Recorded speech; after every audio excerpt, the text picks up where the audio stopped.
Mwita tugira inama turibukiranya tubwiza ibyo tukabuzanya ibibi kandi twirinda kuvuga ibyo tudakora. Ikaze mu ishuri rya none. Mwita n'uyu munsi nyemera twigane ubundi nyemera tugira inama twumva uyu munsi mu nkundire z'ibimpamba mu rugendo rw'ubuzima bwacu. Nyemera twigane duherekezwe n'inama nziza. Ubundi kandi unkundire ntangire mvuga nti uragiye wihesha agaciro kuko nutakiha nawe uzakaguha kandi ujye usobanukirwa agaciro nyako. Hari byinshi amafaranga yaguha, hari henshi amashuri yakugeza, hari byinshi ubwiza bwaguhesha, gusa imyitwarire n'agaciro wiha nibyo bigena umumaro ibi byose byakugirira. Iyo rero imyitwarire n'imico yawe bifite amakemwa byose twavuze bihinduka umuvumo kuri wowe, ntuzagurisha agaciro kawe. Kandi mu buzima bwawe ujye uharanira kwigira kugira ngo nutakwishimira cyangwa utagukunda azakubahira icyo wowe wigejejeho. Bakwanga batakwanga birabareba wowe warisobanukiwe. Nyemera dukomeze twigane izi nama ziduherekeze mu rugendo rw'ubuzima. Byinshi uzanyuraho ntuzigere utakaza icyizere. Nakuze numva ko kugera kure atari ko gupfa, kandi ngo kuramba kw'inzira ntibuze ko idafite iherezo. Rero iyo utakaje icyizere burya ngo uba wongereye imitwaro ku yo wari wikoreye. Ntugatakaze icyizere ndagusabye, kandi rega burya ngo kirarema. Dukomeze twigane kandi inama nk'izi duherekeze mu rugendo rw'ubuzima.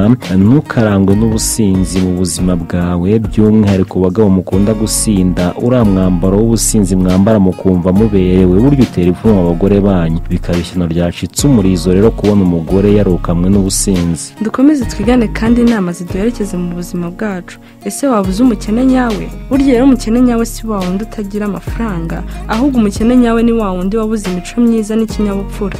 Haranira kugira imico myiza n'ikinyabupfura kuko nibwo bukire. Dukomeze twigane kandi inama nk'izi duherekeze mu rugendo rw'ubuzima. Wasanga iyo umuntu akuvuzeho ibintu akubeshyera ubabara yewe ugashaka no kwihorera, rimwe na rimwe uburakari bukakurenga. Oya rwose nta mpamvu umuntu nakuvugaho ibintu akubeshyera ujye umureka. Erega si igitangaza, none se ntuzi ko imbwa zimokera abantu zitazi? Aka kanya ndakugira inama nanjye nyigira ko twagira umuntu. Banza utekereze kuri aya magambo: umuntu, inyamaswa, ubumuntu, ubunyamaswa. Wayumvise neza yose kandi wowe uzi icyo ukuyemo. Ni amahitamo yawe, uzahitemo kuba umuntu cyangwa inyamaswa. Ibi kandi bizagendane n'ubumuntu cyangwa ubunyamaswa. Nyemera twigane buri wese yagira ubumuntu. Ubumuntu ni umwambaro nakambara nawe ukambara tukaberwa. Ahari ubumuntu nta nzangano zihaba, ahari ubumuntu nta mashyari ahaba, ahari ubumuntu nta matiku nta mwiryane bihaba, ahari ubumuntu nta macakubiri ahaba, ahari ubumuntu abantu batahiriza umugozi umwe, bimika ubumwe bakirinda itandukanya abantu aho kiva hose. Ahari ubumuntu barafashanya, ahari ubumuntu bakora ibyiza bakirinda ibibi. Nyemera dukomeze twigane.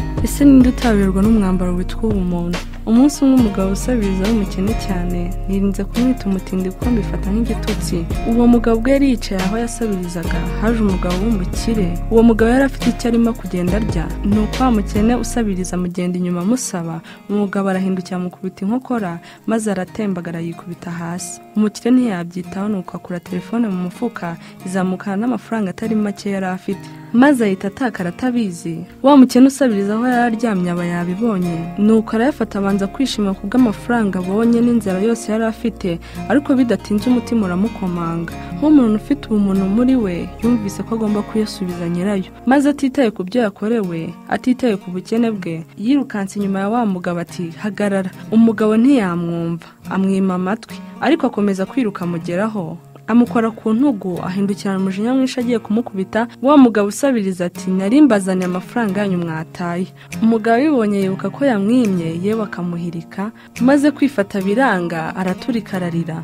Umukene yasubiye aho yari ari, n'umukire arakomeza. Ageze iwe yatekereje kuri byose maze arigaya, nuko atunganya amafunguro, ategura imyambaro, ajya kureba wa mugabo w'umukene usabiriza, maze arabimushyikiriza, anamwemera kumukura mu buzima yari abayemo. Nyemera dukomeze twigane.